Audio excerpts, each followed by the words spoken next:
E a gente começa o Jornal das 10, de olho no governo de transição. Agora são 12 ministros anunciados pelo presidente eleito Jair Bolsonaro. Nesta quarta-feira, ele confirmou os nomes do ex-presidente do PSL, Gustavo Bebiano, na Secretaria-Geral da Presidência, e de André Luiz de Almeida Mendonça, na Advocacia-Geral da União.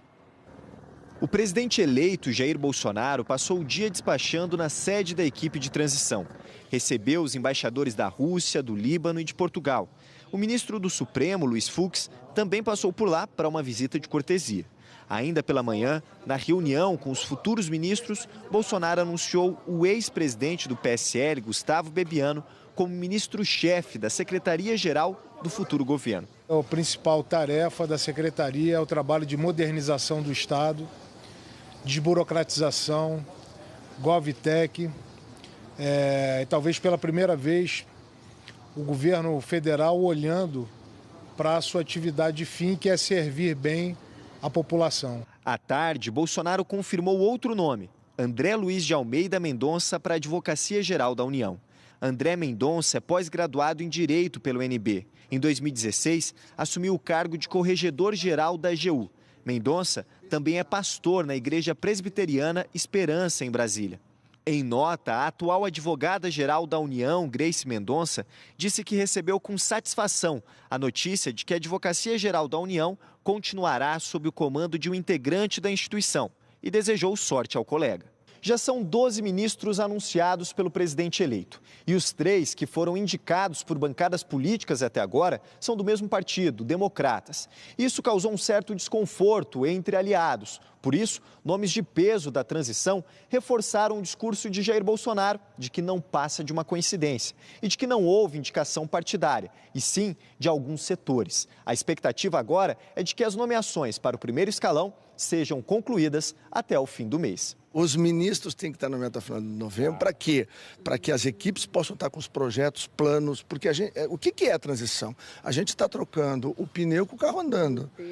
Então, o que ocorre? Tem programas, projetos, concessões, licitações que estão em processamento, em andamento, que vão literalmente cair no colo do governo Bolsonaro. O relator da reforma tributária na Câmara, Luiz Carlos Rauli, se reuniu com a equipe de transição para discutir mudanças no projeto que já está em análise no Congresso. Eu disse a eles que o ambiente na Câmara e no Senado é 100% favorável à aprovação este ano ainda da criação do IVA, que é a reforma mais importante econômica que deve ser feita o quanto antes. Já pensando no apoio do Congresso para as reformas, Bolsonaro deixou o centro de transição para participar de uma reunião com a bancada do PSL na Câmara. Nesta quarta-feira, John Bolton, assessor de segurança nacional do presidente americano Donald Trump, divulgou pela rede social que se encontrará com Bolsonaro no Rio de Janeiro na semana que vem. Ele disse: "Estamos ansiosos para ver o próximo presidente do Brasil, Jair Bolsonaro. Compartilhamos muitos interesses bilaterais e trabalharemos de perto para expandir a liberdade e a prosperidade no hemisfério ocidental." E teve mais anúncio no dia de hoje. O futuro ministro da Defesa, general Fernando Azevedo e Silva, apresentou o nome dos comandantes da Marinha, do Exército e da Força Aérea.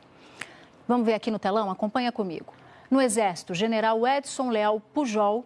Na Marinha, almirante Ilks Barbosa Júnior.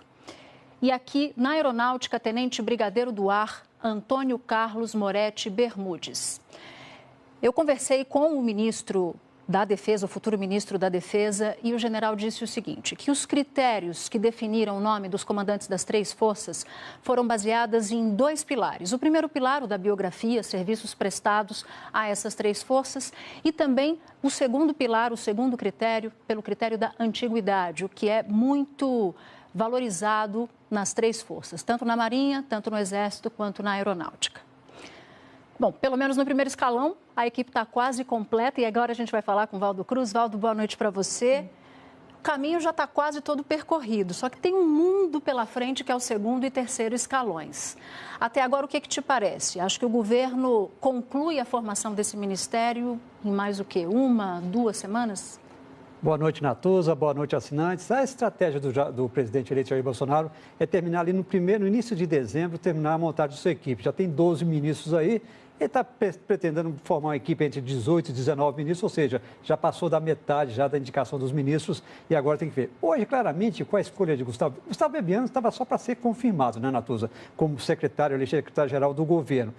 Por que ele foi avalizado hoje, foi anunciado hoje? Porque o PSL, partido de Jair Bolsonaro, estava muito descontente, porque até agora o grande partido beneficiado na escolha de ministros é um partido que não participou da campanha de Jair Bolsonaro, o Democratas. Está com 3 ministros, Onyx Lorenzoni, Tereza Cristina e o Mandetta. E o PSL não estava com ministro nenhum. Aí ele resolveu exatamente indicar hoje Gustavo Bebiano, que foi presidente interino do PSL durante a campanha eleitoral, fez a coordenação da campanha, para exatamente porque hoje Jair Bolsonaro sabia que a bancada do PSL estava reunida, ele iria nessa bancada, saberia que teria reclamações ali, teve reclamações, os deputados do PSL reclamando de como é que está sendo feita essa articulação política, a escolha de ministro, então ele tinha que levar alguma coisa. Escolheu Gustavo Bebiano hoje, já oficializou Gustavo Bebiano no dia de hoje, já pensando nisso.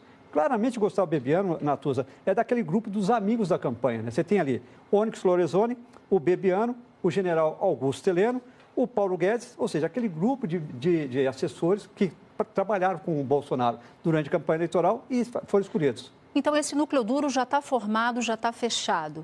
Agora, Valdo, o que te parece? Até aqui, a atribuição formal de articulação com o Congresso é do ministro-chefe da Casa Civil, que é o Onyx Lorenzoni. Ocorre que tem gente no Congresso dizendo que, até agora, uma articulação pesada, firme, para dar conta da pauta do futuro, ainda não foi assumida por ninguém. Ou seja, esse filho está sem pai por hora. Eu ouvi de líderes do Congresso, de partidos que podem participar da base aliada do presidente Jair Bolsonaro, exatamente isso, Natuza. Eles falam o seguinte, o governo está ficando com a cara muito forte na área econômica. Nomes de peso escolhidos por Paulo Guedes, montando um time de craques ali para comandar a área econômica. Uma área econômica que vai definir vários projetos importantes para serem aprovados aonde? No Congresso Nacional.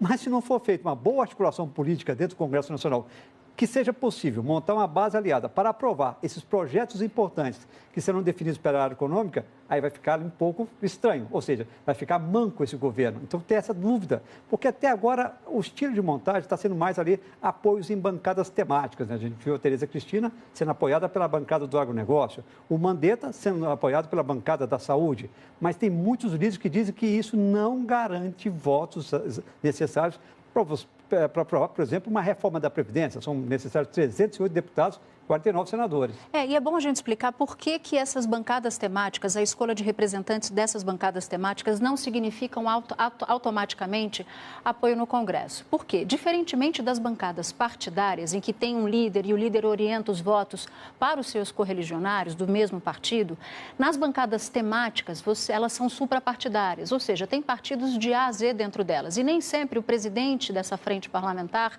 é obedecido ou é seguido pelos seus pares. Por isso é que há dúvida, Valdo, sobre se essa forma de se aproximar ou de dialogar com o Congresso é a forma mais eficaz nesse momento. Essa é a grande dúvida. E, diante dessa chiadeira já inicial de alguns líderes partidários, o ministro Onyx Lorenzoni começou a chamar líderes partidários de partidos que podem participar da futura base de apoio de Jair Bolsonaro para reuniões durante essa semana e na próxima, exatamente para ouvi-los. Talvez aí entre o que você falou, a distribuição de cargos de segundo e terceiro escalão, porque, por enquanto, não se falou nisso. Jair Bolsonaro está falando que não vai entrar no toma lá da cá nas pastas principais, nos ministérios. Mas dificilmente, quando for discutido o segundo e terceiro escalão, ele vai ter que partilhar porque precisa exatamente de votos no Congresso. Se não tiver votos no Congresso, Natuza, não consegue aprovar os seus projetos importantes. E é um governo que, inclusive na reunião de hoje, já teve uma primeira reunião hoje com os ministros já escolhidos, né? Nessa reunião, ele orientou todos os seguintes: precisamos deixar tudo pronto até o final do ano, para já estar tudo azeitado, para já iniciar o governo a partir de janeiro, com medidas prontas para serem lançadas, ou seja, ele já quer começar o governo mostrando o serviço. Para mostrar serviço, ele vai precisar aprovar essas medidas. Para aprovar essas medidas, ele precisa de base de apoio. Pois é, efeito Tostines, e tem que entrar o ano de 2019 engatando a 5ª marcha, não a primeira, né, Valdo? Ou 6ª, 7ª, tem carro que tem 7ª marcha. Tem, né?